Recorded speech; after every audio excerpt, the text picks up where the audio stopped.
Daniel's Show. Egg মাসালা fried rice আমাদের আজকের একাডেমিক টপিক।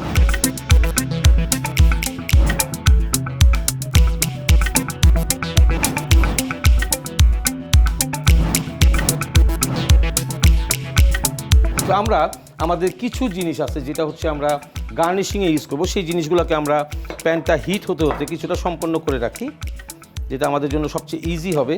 আমরা চেরি টমেটোকে হাফ করে কেটে রাখলাম। আমরা কোয়েল এগ, এটাকে মাঝখান থেকে সুন্দর করে কোয়েল এগ, বয়েলড কোয়েল এগ, এটা যেমন গার্নিশের জন্য ভালো এবং হেলদি একটা জিনিস। এর সাথে আমরা রেখে দেবো হচ্ছে 2 or 3 pieces of red chilli. So this are garnish item যেটা আমরা প্রিপেয়ার করে রেখে দিলাম এখানে। আমাদের প্যানটা রেডি হচ্ছে।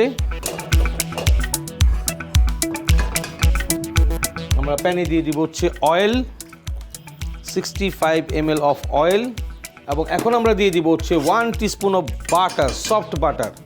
আমরা যে ভেজিটেবলগুলো কাঁচা রয়েছে সেই ভেজিটেবলগুলোকে আগে নর্মালি ফ্রাই করে নিব।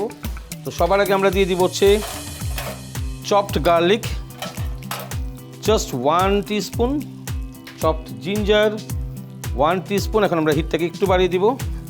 চপ অনিয়ন 60 গ্রাম, এটাকে আমরা সুন্দর করে একটু মিক্স করে নিই। প্রথমে স্পাইসেসগুলোকে ফ্রাই করে নিতে হবে নাইসলি। এটা ফ্রাই করার সময় salt to taste, sugar for balance, black pepper sprinkle, white pepper sprinkle.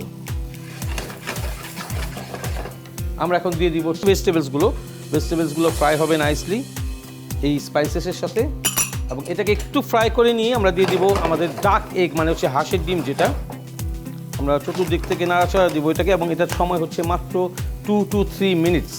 So এটা ফ্রাই হয়ে যাওয়ার সাথে সাথে আমরা দিয়ে দিব হচ্ছে আমাদের ডাক এগ। সুন্দর করে আমরা স্ক্রাম্বলডের মতো বানিয়ে নিব নাইসলি। আমরা এখন দিয়ে দিব হচ্ছে chilli powder for spicy, just 1/2 teaspoon, এবং এর মধ্যে দিয়ে দিব হচ্ছে turmeric powder, just little bit, যেটা একটা সুন্দর অ্যারোমা দিবে এবং একটা নাইস ইয়েলোইশ কালার দিবে। Nicely mix. আমরা এখন সুন্দর করে এটাকে ভেঙে নিব ভেরি ভেরি নাইসলি, এবং আমরা দিয়ে দিব হচ্ছে আমাদের রাইস।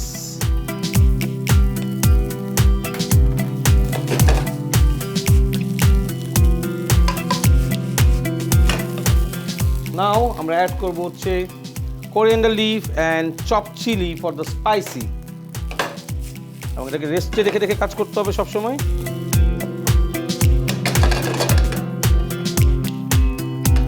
আমরা এখন দিয়ে দিব হচ্ছে সফট বাটার। এই প্রপার রাইসটাকে যে গ্লেজ দিবে সেটা হচ্ছে সফট বাটার, এবং এই রাইসটাকে আমরা ঢাকবো না, জাস্ট একটা ঢাকনা আলাদা করে দিব, এবং এক সাইড থেকে একটু খোলা থাকবে। It will take only 2 or 3 minutes time to make it fluffy and soft. তো আমরা এর মাঝখানে যে কাজটি করবো সেটা হচ্ছে আমরা গার্নিশিংয়ের আরও কিছু কাজ আগিয়ে রাখছি। আমরা lemon slice and lime slice, আমরা লেমন নিলাম, লেমনের স্লাইস করছি। গ্রিন কালার যে লাইমটা আছে সেটা স্লাইসটাকে আমরা রেখেছি। আমরা প্রেজেন্টেশনের বাকি জিনিসগুলোকে সম্পন্ন করছি। সো আমরা বার্নারটাকে অফ করে দিব। আমরা 1 by 1 প্রেজেন্টেশনে চলে যাব।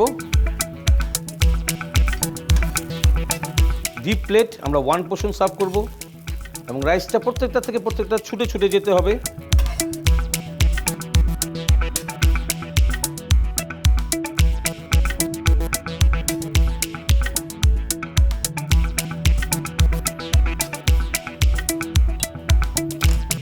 আমরা সাইডটাকে ক্লিন করে নেব। তখনই আমরা সার্ভ করব। হোয়াইট সিরামিকে সবসময় মনে রাখতে হবে মাসালা স্পাইসেস কোনটা যদি লাইন থেকে আলাদা হয়ে গিয়ে থাকে অবশ্যই সেটাকে সুন্দর করে ওয়াইপ আপ করে নিতে হবে। আমরা প্রেজেন্টেশনের কিছু জিনিস আপনাদেরকে দেখাবো, যে মাসালা ফ্রাইড রাইস ইন্ডিয়ান কুইজিনের সাথে ইন্ডিয়ান স্টাইলের আমাদের প্রেজেন্টেশনগুলো যাবে। সো আমরা lemon, just 2 pieces, lemon and lime, then chili, roughly chili tomatoes. It's up to you যে আপনি কীভাবে খাবারটিকে সাজাবেন। কোয়েল এগ যখন এটা সার্ভিস করবে মনে রাখতে হবে এটা মুভ করবে, ডানে যাবে, বায়ে যাবে। So you have to be very careful when your serving your food. It should be stable every time. So আমাদের মাসালা এগ ফ্রাইড রাইসটি রেডি। আমাদের এই ড্যানিয়েল শোর একটাই মোটো হচ্ছে আপনাদের সঙ্গে শেয়ার করা আমাদের এক্সপিরিয়েন্সগুলো। আমরা আমাদের এই ফুড এক্সপিরিয়েন্স বা এই মেনু বানানোর এক্সপিরিয়েন্স অথবা আমাদের যে সেট মেনু তৈরির কস্টিং সহ যে জিনিস সবগুলোই কিন্তু আপনাদের সঙ্গে আলোচনা করি, তার একটাই উদ্দেশ্য হচ্ছে ঘরে বসে আপনি উদ্যোক্তা হয়ে এই ফুড ইন্ডাস্ট্রিতে কাজ করতে পারবেন। তো আমাদের masala egg fried rice is ready.